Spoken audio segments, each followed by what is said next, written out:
Today we are going to chat about the other thing I talk about all the time, other than intuitive eating, and that is real food. Now let me be clear. I believe all food is real food, and all food fits in a healthy life. Ditching that all or nothing mentality surrounding food is essential before you make any changes to the foods you eat. So go ahead and listen to the last episode if you haven't already. But I also believe one of the easiest things we can do to improve our health dramatically is to simply, step by step, make the shift to reducing the processed foods in our meals and enjoying more real, whole foods. This is gentle nutrition. Simple shifts towards a healthier life for ourselves and our family.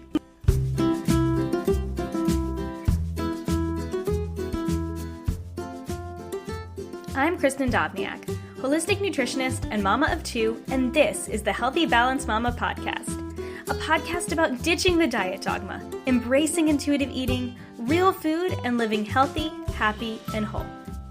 Please note the information and opinions on this podcast are intended for information and inspiration only and are not a substitute for professional medical advice or treatment. Please consult with your healthcare practitioner before making any changes. Now, on to the show. So I'm going to share with you what I consider real food and how to enjoy more real foods without turning real food eating into another diet or set of rigid rules. Real food without restriction. So let's dig in. What is real food? I consider real food food closest to the form it's found in nature. Food from the farm, the earth, or the sea. This is actually how we explain real food to our kids. We call it farm food. Sage knows that the food we eat you can primarily find at the farmer's market. And that other foods she calls factory foods because we explain that a lot of the other food comes from a factory. She knows that we still eat factory foods, but that we mostly eat farm foods. It's about choosing one ingredient foods instead of poring over ingredient lists, with some exceptions of course, and therefore naturally choosing foods that are higher in nutrients. Real foods are veggies, as many as your heart desires, fruit, meat and poultry, fish or minimally processed vegetarian proteins like tofu and tempeh, starches like sweet potatoes, white potatoes, and winter squash, whole grains and legumes, beans, healthy fats like olive oil, coconut oil, grass-fed butter, and ghee, fatty fish and fish oil, and avocado oil, avocados, olives, nuts and seeds in their whole form, and high-quality dairy. Natural sweeteners like honey and maple syrup, sea salt or Himalayan salt, and health-boosting herbs and spices, both fresh and dried. A good rule of thumb, if you can't pronounce an ingredient, it's probably not a real food. Does this mean you should never eat these ingredients? No, of course not. Real food is not a religion. This is not a list of only eat this and don't eat anything else. This is a guide for your high priority foods. This is where you will learn to start with your meal planning, your shopping, and your cooking.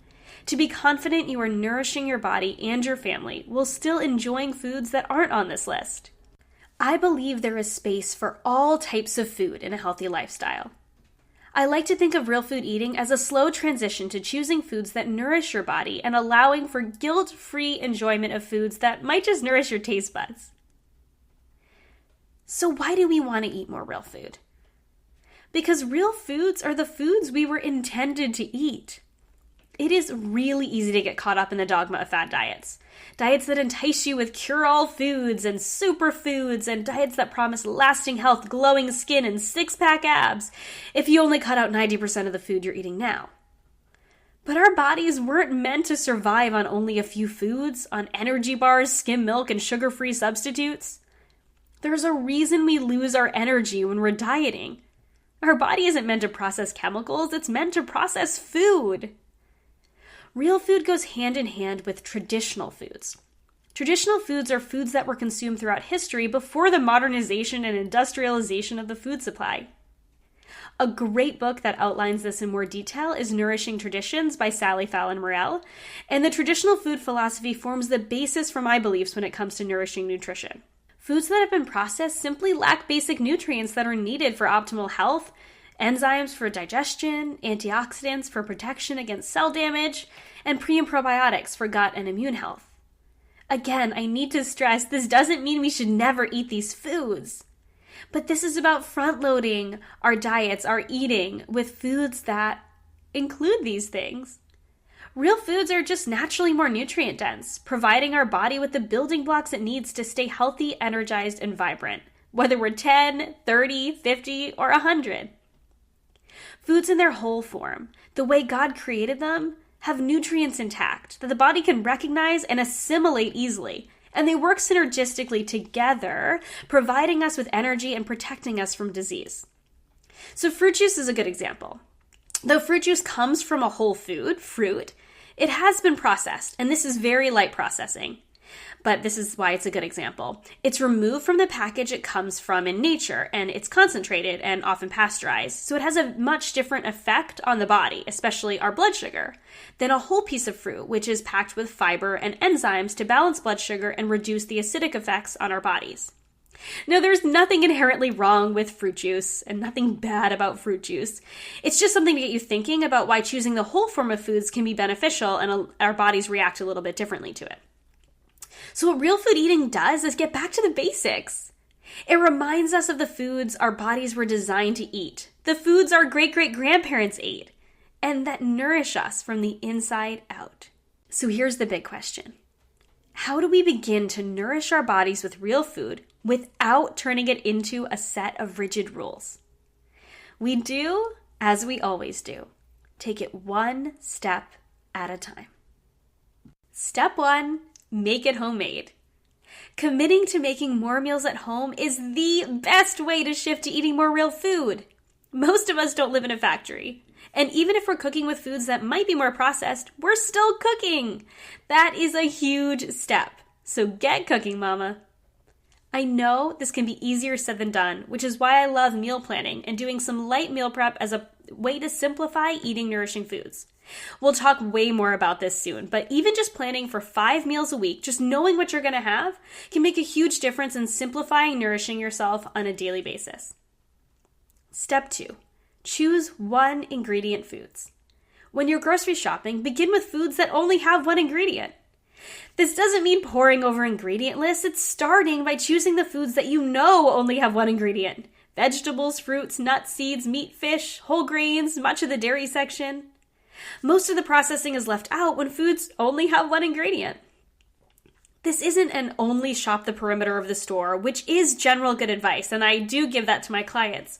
But it can be putting another set of rules on food. If you're somebody who struggles with the all or nothing mentality, keep it simple. Choose more one ingredient foods.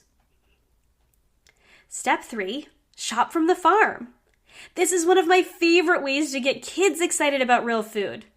Head to localharvest.com/farmers-markets to find a farmer's market in your area. This isn't sponsored, it's just a really good resource. Check it out, buy what's in season. It tends to be the most nutrient dense and flavorful. And if this is the place you start with your shop, you're off to a good start. My 5-year-old loves to come with me and pick out a few veggies to use in meals throughout the week. And then she's more inclined to help me cook too, which is always fun.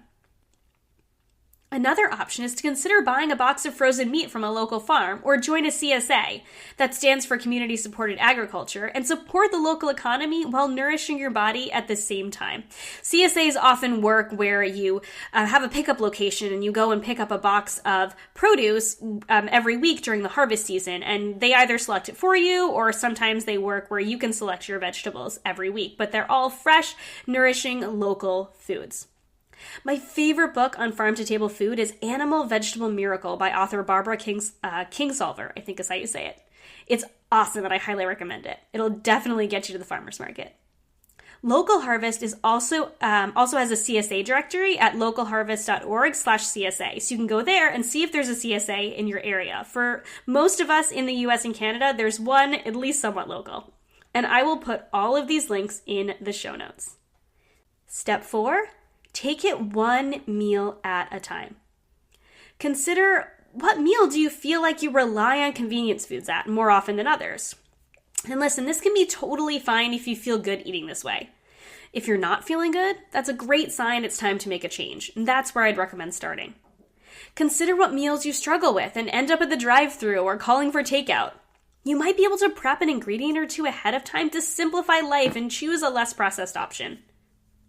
Consider where you can make a real food swap in a food you eat regularly. Say, making chicken soup at home instead of canned. It's easy, I promise. Slow cooker or Instant Pot is awesome.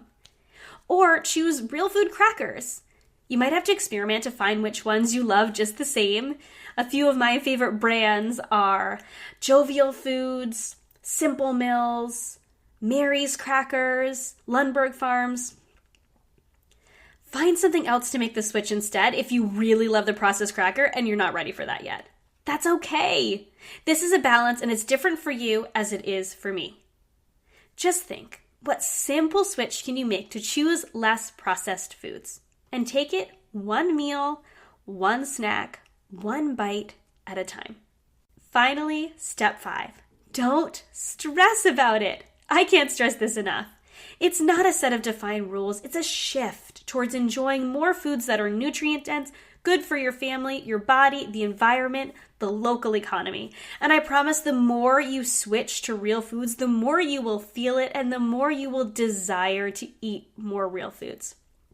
Choosing more real foods is a wonderful way to live, but it doesn't need to be dogmatic, which is what I see so many people turn to when they discover real food eating. They turn it into, I never eat sugar, or I never eat that, or I always eat this. And that's that all or nothing mentality. They stress out and eventually they just give it up and continue to feel lousy throughout the day. I want you to incorporate this step by step, slowly, so it just becomes the way you eat. Try making more foods at home. Choosing more one-ingredient foods, find a farmer's market in your area, and take it one meal at a time. Don't stress. Friend, I am so passionate about the power of real food to change our nutrition. Can you tell? But we need to come at it from a place of balance and nourishment instead of restriction and rules. Restriction never leads to true change. Making small switches towards more nourishing choices, finding a balance that works for you and your family, and letting the rest go, that's how you create real change in your health and your life. Do you want to learn how to include more real food in real life? Head over to Facebook and join us in the Healthy Mama Life Facebook group. We chat real food recipes, meal planning, and meal prepping to make real food work in our busy mama lives. It's free, and it's a great way to connect with other like-minded mamas.